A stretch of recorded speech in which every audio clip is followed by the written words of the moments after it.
Grandpa says he has something to tell you. During the funeral of my husband, who had taken his own life, my 4-year-old granddaughter pointed at his portrait and shouted those words. Startled, I grasped her hand and tried to take her to a waiting room. Immediately, my son-in-law stopped me. The service is starting. We can talk later. Knowing about my granddaughter's mysterious power, he looked pale. I bit my lip and stared at my husband's portrait. You have something to tell me, don't you? At that moment, I decided to uncover the truth, clenching my fist with resolve.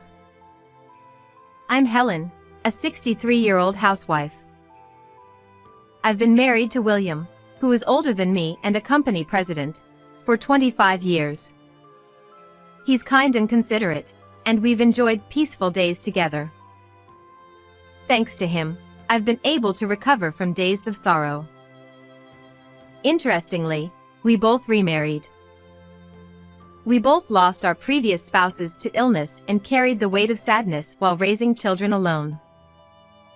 At that time, my daughter Amy was 10 years old, and Oscar, my husband's son, was 3 years old. My husband and I met through work, and our similar circumstances led us to naturally become close.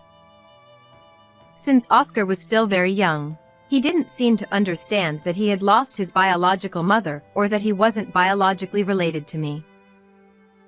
After we got married, he quickly bonded with my daughter and they lived together as if they were real siblings. We were a happy and joyful family, but everything changed when Oscar entered junior high school. Up until then, Oscar had grown up believing that I was his biological mother. However, he learned the truth from a tactless relative. So you were pretending to be my mother, even though you're just a stranger? I didn't mean for it to be like that. I was going to tell you when you got older, and I've always cared deeply about you. They're just words. You're just a liar. After that, Oscar continued to rebel against me and went through a rough period.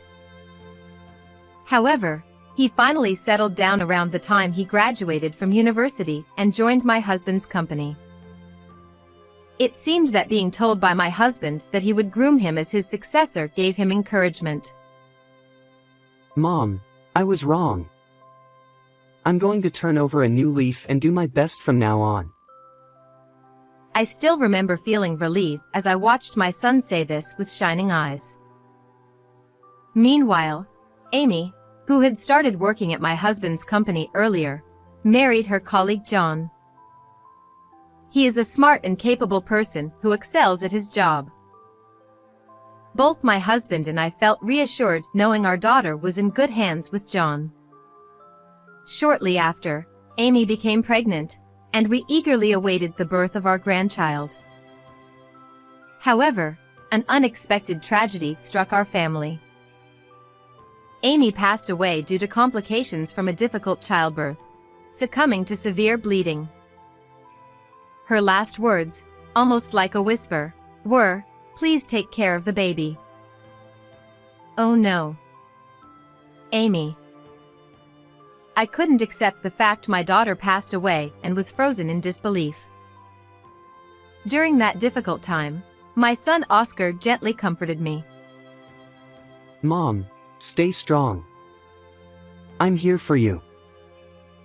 I wanted to be by the side of the child my daughter had brought into the world, but my son-in-law insisted on raising the child by himself. Raising a child on your own is tough. Besides, you have a job. Can't we at least help out while the baby is still little? Thank you. But Amy took my hand and asked me to take care of the baby. I'll do my best. But I suggested it with good intentions, but John firmly refused my help.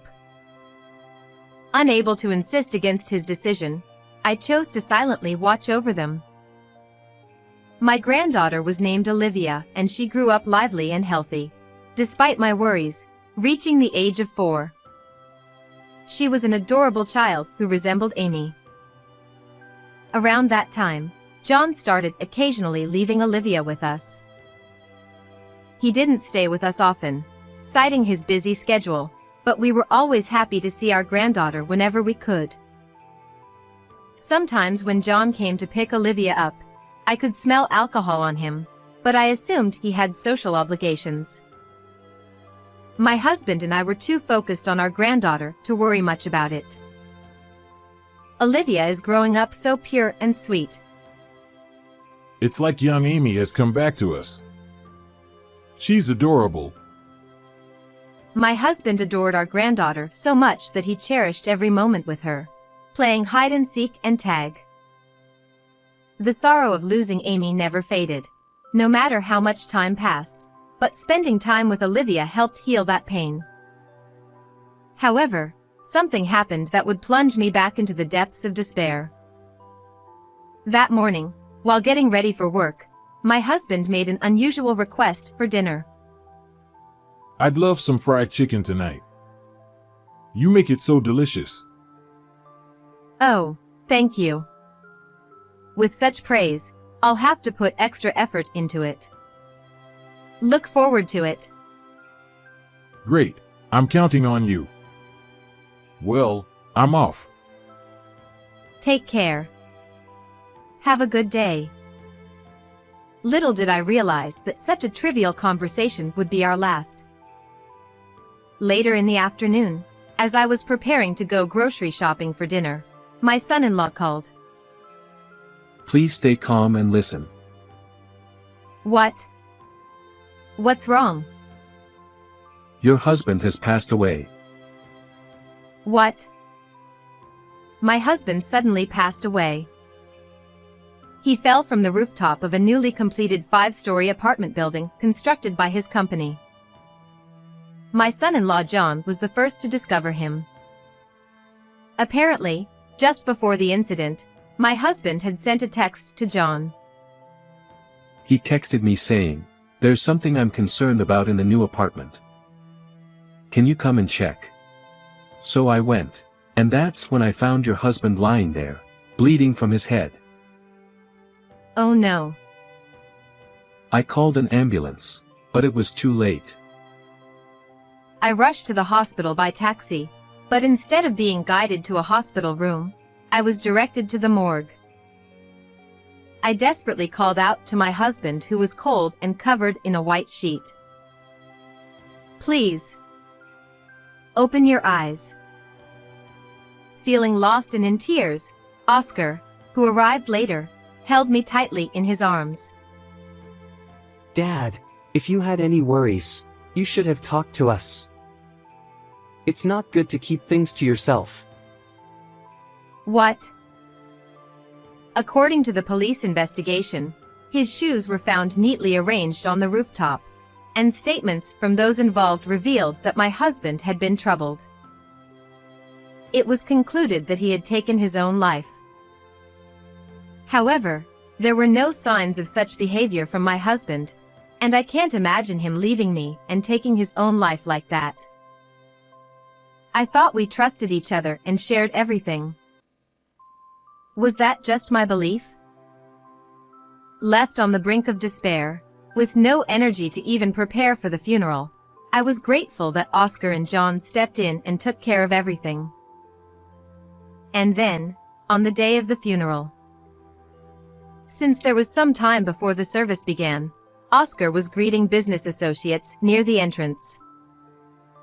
I was sitting with John and our granddaughter in the family section, but Olivia, who had been glancing at her grandfather's photo, suddenly stood up and exclaimed, Grandpa says he has something to tell Grandma. At that moment, I was taken aback. In fact, my granddaughter had a mysterious ability. I first noticed it when she was 2 years old. When we took her to visit Amy's grave, she exclaimed, "Mommy," and started chatting as if she could see her mother right there. Moreover, the details my granddaughter mentioned were things she couldn't possibly have known, so both my husband and son-in-law got shocked. When she was 3 years old, something similar happened. The old lady next door is saying to help the dog. Olivia suddenly said this. The elderly woman she mentioned had passed away a week earlier.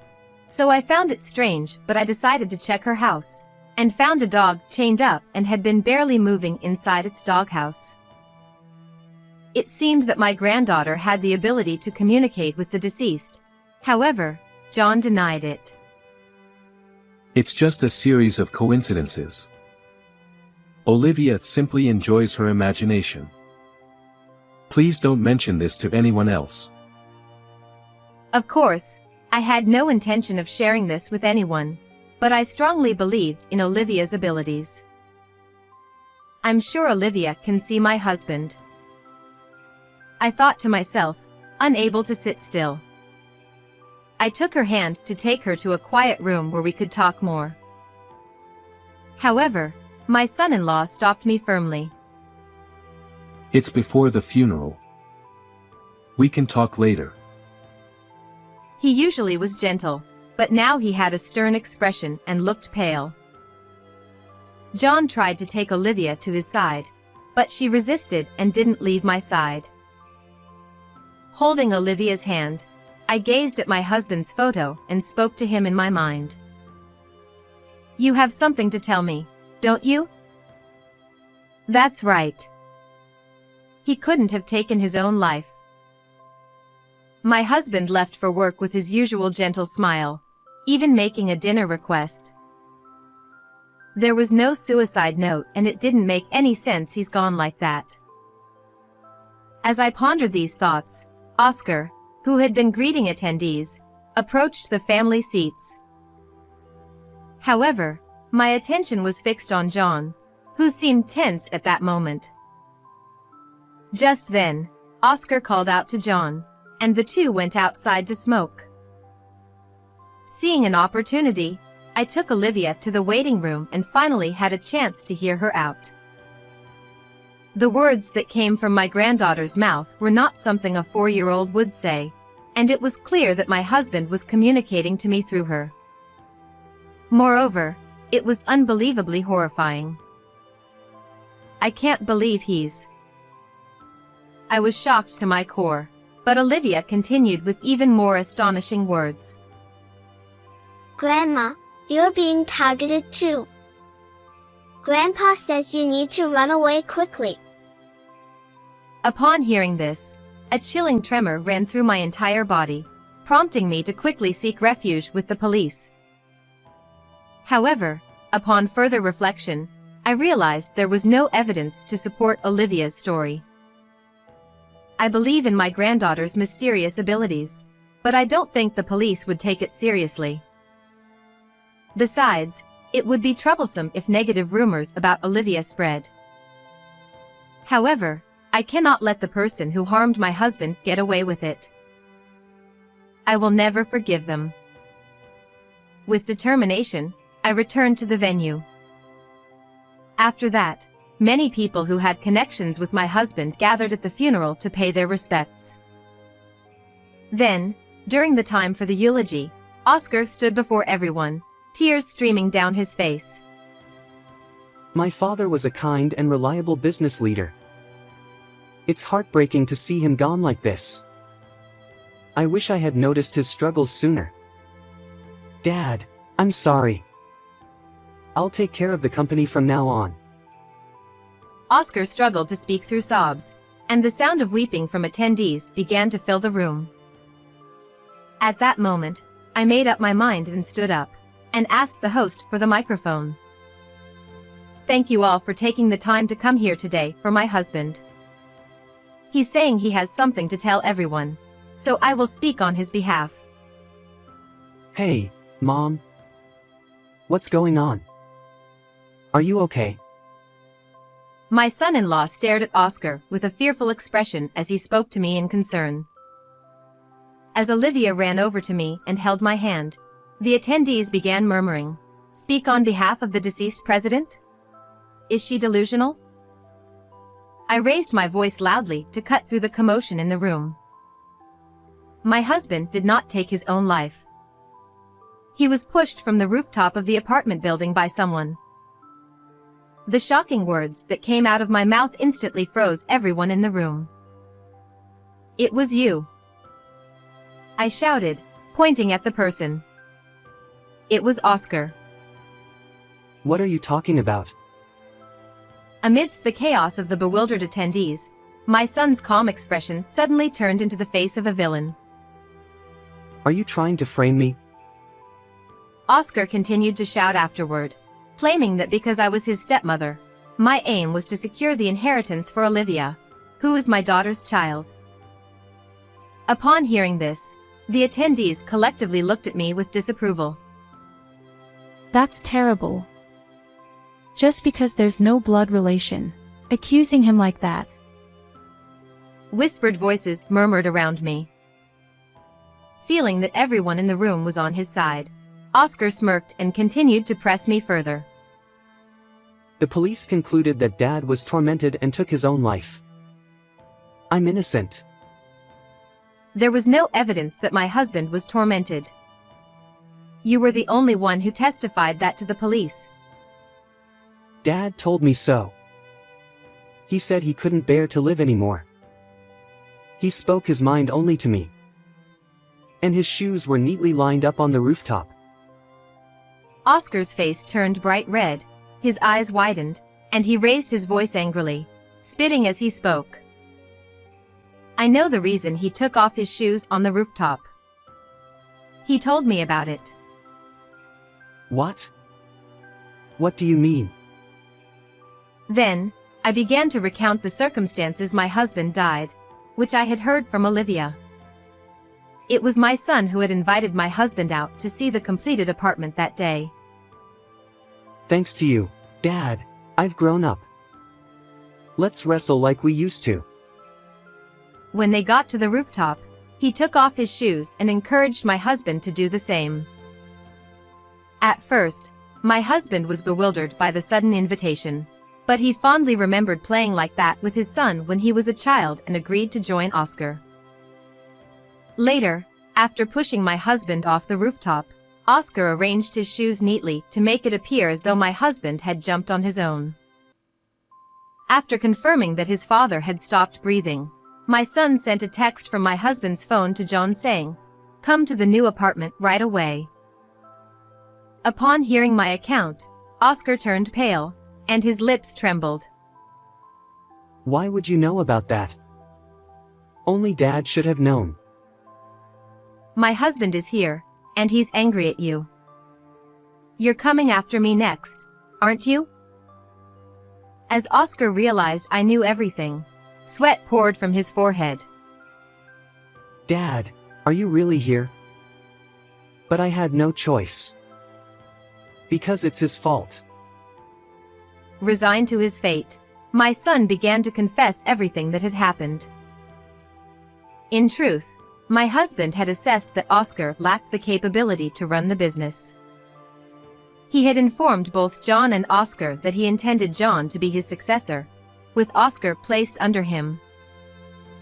However, unable to accept this decision, my son had plotted and carried out a plan to eliminate both my husband and me. Amy and I both thought of you as a true family, so this is really disappointing. I've recorded everything you just said, so I'm going to submit it to the police as evidence. What? I'm not letting you do that. Enraged, Oscar tried to strike me, but immediately after, it was my son who screamed in pain. Ow!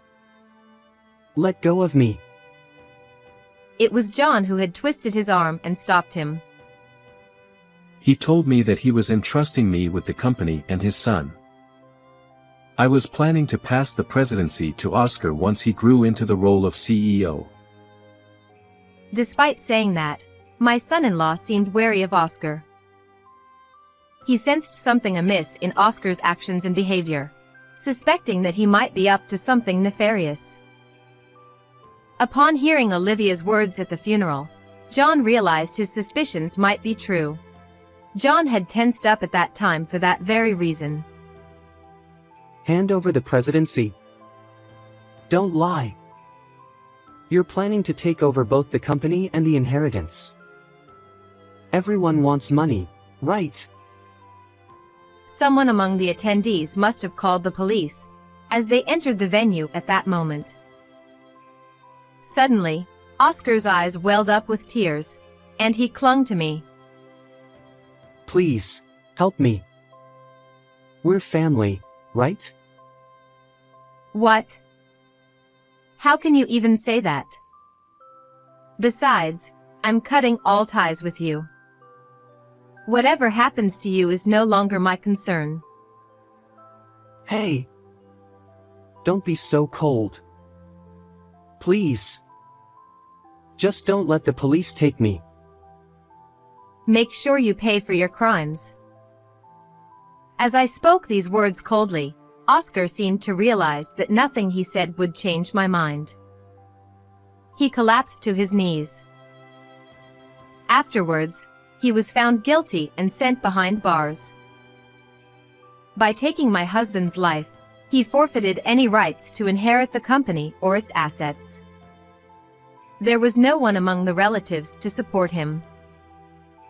Even if he were to return to the outside world, he would live a tough life.